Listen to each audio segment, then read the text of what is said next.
Welcome, everyone. Thanks for joining. I apologize on popping up the calendar. I was trying to get you all the the Google slides into the messaging at the same time as sharing. Tonight we're just talking about assistive technology for students and families, and we want this to be a very open conversation.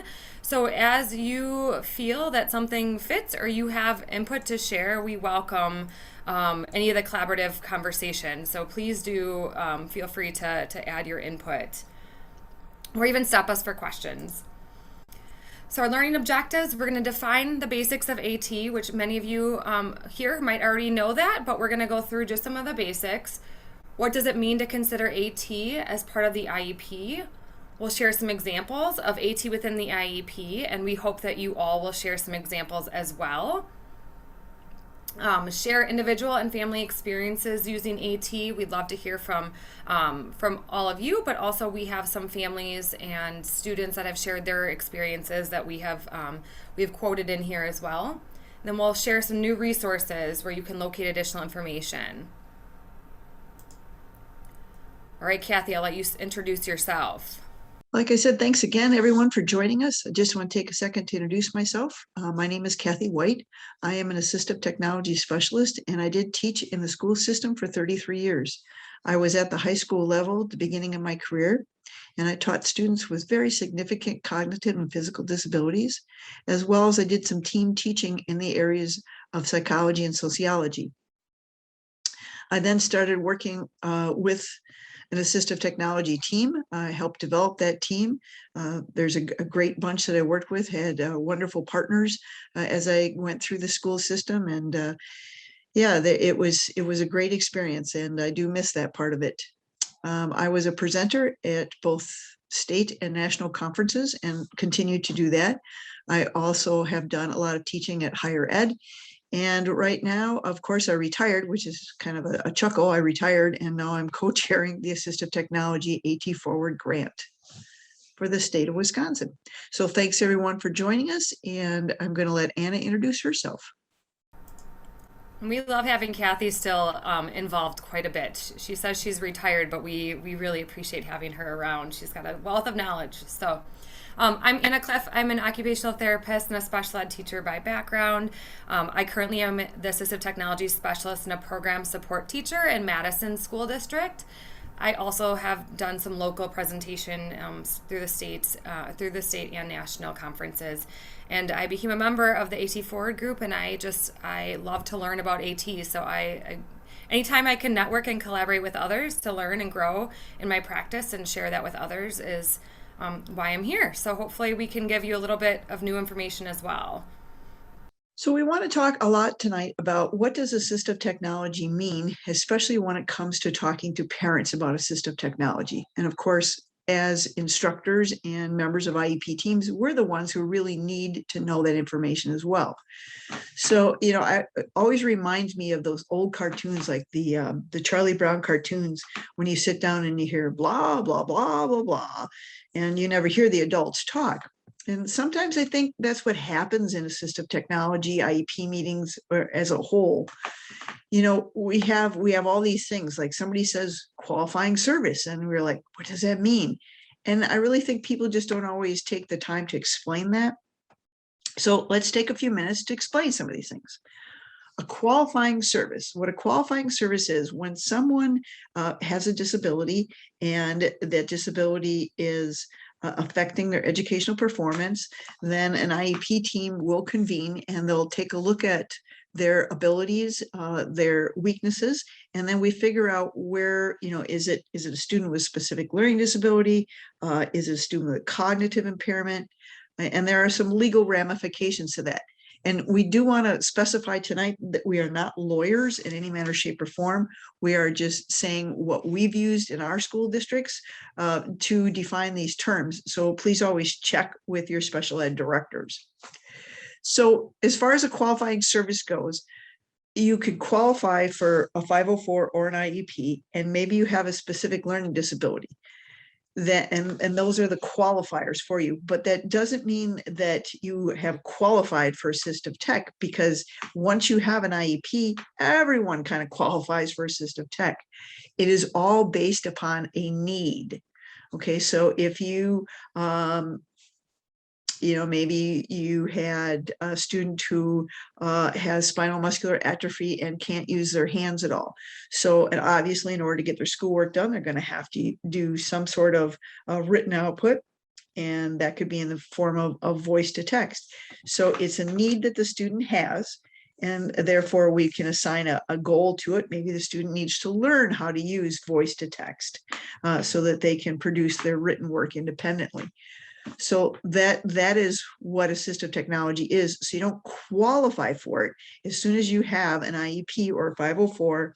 That is all a part of the process of going through an IEP, because then you get to that special factors section and it says, does the student need assistive technology services and or devices? And you have to stop your meeting at that point and discuss it.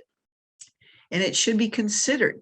So when you're considering assistive technology, you have to consider what the student is able to do, what they're having difficulties doing, and how do we close that gap? So that's really when people talk about the qualifying, hopefully that now makes a little bit more sense. Assistive technology can in fact be a related service. So like we said in the definition of assistive technology, it's not just things, it's also services. And to me, the services are almost more important than the things, because just giving you something doesn't give you the ability to learn it or to use it properly. You have to be taught, just like anything else, how to use something. And that's where the related services come in. So your son or daughter or your student may have assistive technology services like once a week for 20 minutes, or it could be written in there. Sometimes it would be like for the first semester, the student will receive assistive technology services so that they can learn to use word prediction or something like that to write a paragraph. Those are all kinds of things that you have to take a look at. And sometimes assistive technology will also be in conjunction with occupational therapy.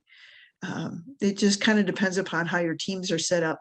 In the school district that I was in, we really did stress a team approach where we would have a very large team sit down and we'd all collaborate on our goals so that we could make sure our students would move forward and also reduce that gap between what they couldn't do and what we know that they were capable of doing when we put the right tools in place. We're also going to talk tonight about accommodation and remediation.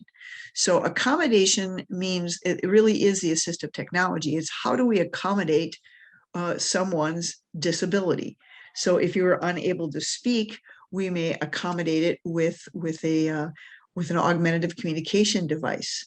A remediation, on the other part, is when we're looking for maybe software solutions or other strategies that would help you learn maybe more phonemic awareness or something like that if you had a specific learning disability.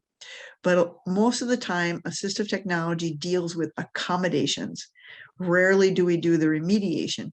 We might help in searching out software, but the remediation is usually with a specific teacher with specific learning disabilities or teacher of cognitive disabilities. And then, of course, when we start to talk about tools, those are the things that we're working with. Assistive technology are tools and things like a Chromebook or a pencil grip or transcribing software, refreshable braille, all those kinds of things. So hopefully that helps with those definitions so we're less of that blah, blah, blah kind of thing going on. Now we want to take a few minutes and talk about where do we find assistive technology in the IEP. And I kind of like this where is Waldo kind of thing, because depending upon what school district you're in, the where you find AT in the IEP seems to be all over the place. In our school district, and again, remember, we are not lawyers, so please check with your special ed directors, please check with others in your school system that so you are always in compliance. In my district, we really did talk about what the student was using in their present level of performance, because you want to know what the kid is doing. And in here, we also talked a lot about what the kid was using. So if the student came with like a Tobii Dynavox, in there we would put it in quotation marks and actually state the student is using a personal Tobii Dynavox with core software, because that tells us a whole lot. You know, if we don't put those things in, we just lose so many pieces. And again, we talked about a few minutes ago, it could be in the related service. And if it's a related service, assistive tech, then you should have some time related to that. Again, it is accommodation. So you might find it on the accommodation pages when it comes to like state or national testing. And in the special factors page, you know, does the student need assistive technology services and their devices? And then this is where you have that discussion. It's interesting. I've been attending the SLATE meetings, which is the school leaderships in assistive technology, and there are leaders from all over the country in assistive technology. And a lot of them are doing something called Take a Minute. What and that talks about is that when you're in an IEP meeting, please take a minute and really have the discussion. Would the student benefit from assistive technology? Is there something that we really feel that they could accomplish if they had the right tool in place? And that's where those special factors really come into play. And of course, your assistive technology must be attached to a goal and objective. It can't just be, yep, the student needs assistive tech and you check the box. Well, wait a minute, where is it? What does it mean? It has to be attached to a goal somewhere, just like any other student's learning objectives would be in an IEP. So these are all examples of places that you may see assistive technology listed in a student's IEP. It might not be in every one of these sections, but it definitely should be in a few of these sections for sure. We provided some examples of AT in the IEP. You can actually, when you have the slides, you can click on this as an example. Are you all seeing this? Or did I only share? Yes, we're seeing it. Okay. So this is, I cannot take credit for this. This is adapted from the Quiet book, and so Kelly Fauner's in here as well. So she is very familiar with this one, but this is all examples that were taken from each of those chapters and the places where you can list examples of how to document it.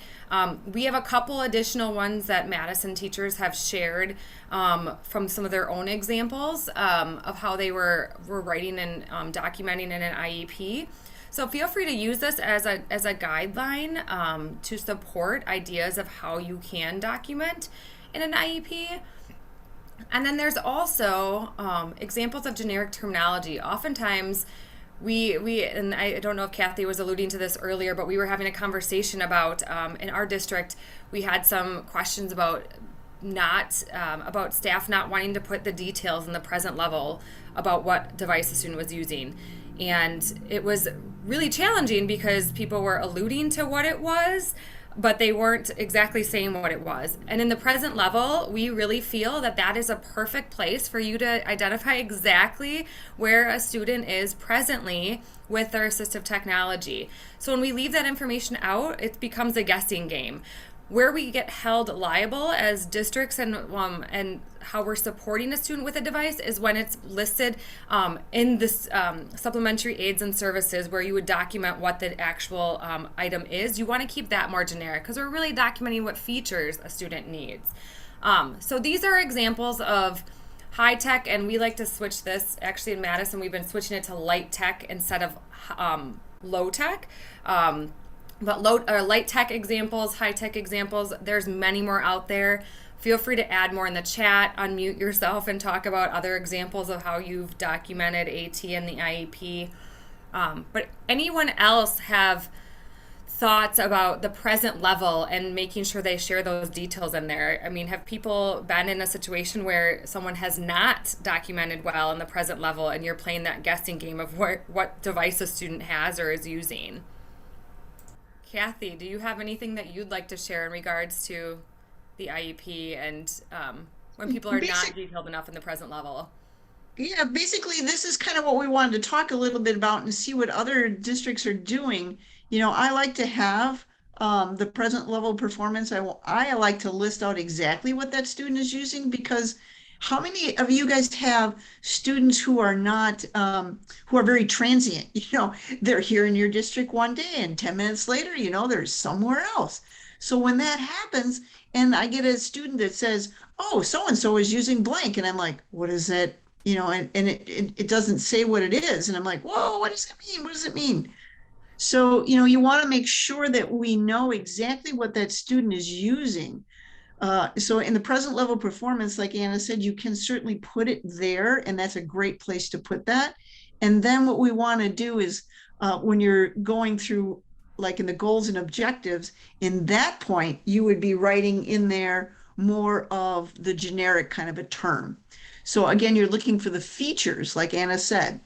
And I think, let's see, Melanie, you threw something in the chat that we have students move in and not clearly document it. Yeah, absolutely. We want that history of AT use because if you don't have it, we don't know what's going on. Or, kids change, especially kids with cerebral palsy or kids with vision deficits or whatever, that one day, yeah, they're able to do this. And man, 3 days later, maybe they can't. So we certainly want to be able to know what they've used in the past. So we have that. And again, always link it back, you guys, to those goals and objectives. We want to know what they're using and why. Someone else threw in the chat, let's see, to my knowledge, we only put AT in the special factors and accommodations. If the student uses an AAC device, that information is most often shared in the present level. Yeah, and that's okay because again, in the present level, you're going to list out exactly what the student is using. So if it's a Tobii Dynavox or whatever it happens to be, and then in the special factors, you'd be listing out other that they have an OGCOM device, that it's a personal device, things like that. Mike's got his hand raised. Mike, you want to chime in? I thought law said we can't name the device. You can't name the device in certain areas of your IEP, but having it in the present level performance just tells me what the student is using. Anna, what are your thoughts? Yeah, so in Madison, we have that. We have had that question come up with our legal department, and it's been kind of an iffy question because they said that with the present level, it's still kind of crossing lines a little bit. But I think as long as you're acknowledging that that's presently where a student's at, what they're using, and you're not documenting that the school district must provide that, I think that kind of is how it is still sharing that it's the need for a student. But again, yes, you're right, Mike. It cannot be the exact device in the special factors or in the accommodations or the related services at the end of the IEP and the supplementary aids and services. It cannot be listed there, the exact item. Thank you. Kelly Bonner just put in the chat too. There's nothing that says where it has to be in the federal law. The guidance comes from the state level and the districts. Yeah, and in our case, in our district, we were okay to put it in the present level. And to me, it just always seemed like it was a really good place for it because I want to know if a student has a Dynavox or is using a PRC device because that language and vocabulary is different than it would be like if the student was using Core or the student was using Pod. When I get an IEP and it just says the student uses AAC, that really doesn't tell us a lot. And again, remember, it has to go back to that goal and objectives. What is that student using that device for? And where are we going with that to help that student in the future? And one thing I really appreciate, and I know a lot of staff appreciate and families appreciate, is knowing if the device is personally owned or if a school district is providing a device. And where that just helps me understand, for example, if a student has gone through a really intense evaluation process outside of the school district to fund their own device, it's really nice to know what they're coming with. Because sometimes I've had it where, and I don't know if other people have had this situation where, a family is very nervous about sending their child's communication device to school and having something happen, right? And so trying to figure out how to work with the family and collaborate in a way that makes sense for both the school district and the family to make sure that that student has their voice available as much as possible. And even the situations where sometimes they'll send it to school and it's not charged. So how do we handle that, and how do we support a family with making sure that we can have backup plans and we can troubleshoot that information? So just having as much detail in the IEP within reason, obviously, but having a lot of information in the IEP is really helpful to that process and that communication. We have one more comment, Anna, that just got put in there too, from Melanie Beaumont. She said that I've seen people list the generic terms, but then list the specific devices in parentheses. For example, for Braille note-taking devices. Yeah, and we used to do that all the time too. So that's great advice too, because then you have both. And if you need help, talk to others in the field too, like word prediction. Instead of saying co-writer, you can say word prediction. So you just have to kind of play around with some of those terminologies. But again, it's the features. What are the features that student needs so that they can be successful with what they're doing?